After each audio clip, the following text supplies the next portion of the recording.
বিকেল হোক বা সন্ধে, হঠাৎ যদি কিছু নোনতা খেতে ইচ্ছে করে, সামান্য ঘরে থাকা আলু দিয়ে এইভাবে স্ন্যাক্স বানিয়ে খেয়ে দেখুন। নমস্কার বন্ধুরা, নতুন একটা রেসিপি দেখার জন্য আপনাদের সকলকে জানাই স্বাগত।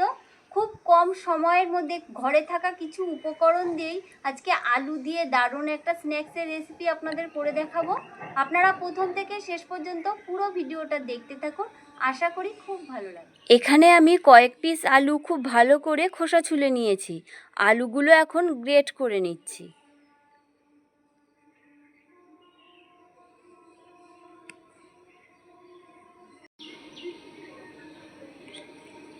আলুগুলো দেখুন খুব ভালো করে ঘষে নিয়েছি। এখন 2 থেকে 3 বার খুব ভালো করে ধুয়ে নেব।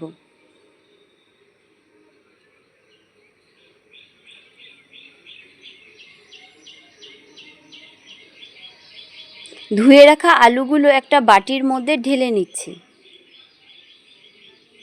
পরিমাণ মতো নুন, পরিমাণ মতন ধনের গুঁড়ো, পরিমাণ মতন জিরের গুঁড়ো, পরিমাণ মতন লঙ্কার গুঁড়ো, আর দিয়ে দিচ্ছি একটা ডিম।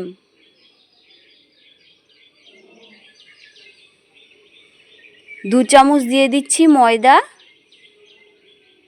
2 চামচ চালের গুঁড়ো। এখন খুব ভালো করে মেখে নেব।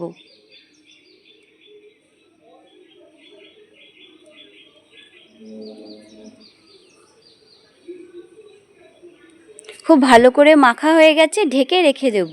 একটা কড়াইয়ের মধ্যে তেল দিয়ে তেলটা খুব ভালো করে গরম করে নিয়েছি।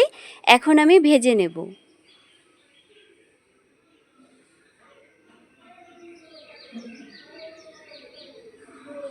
এক পিঠ লাল হয়ে গেছে, আর এক পিঠ আমি উল্টে নিচ্ছি।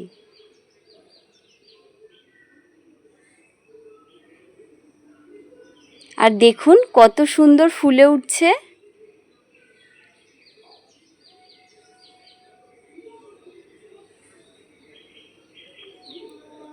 লাল লাল করে ভাজা হয়ে গেছে, তেল ঝরিয়ে তুলে নেব।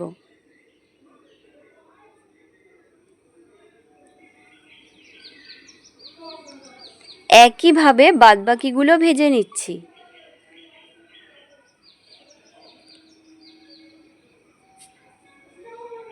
উল্টে পাল্টে লাল করে ভেজে নেব।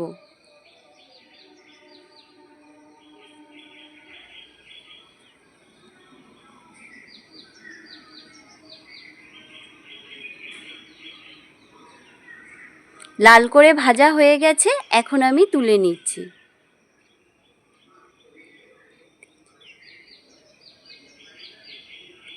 হঠাৎ যদি নোনতা কিছু খেতে ইচ্ছে করে, সামান্য ঘরে 2টো আলু থাকলেই এইভাবে সুন্দর একটা স্ন্যাক্স বানিয়ে খেতে পারবেন।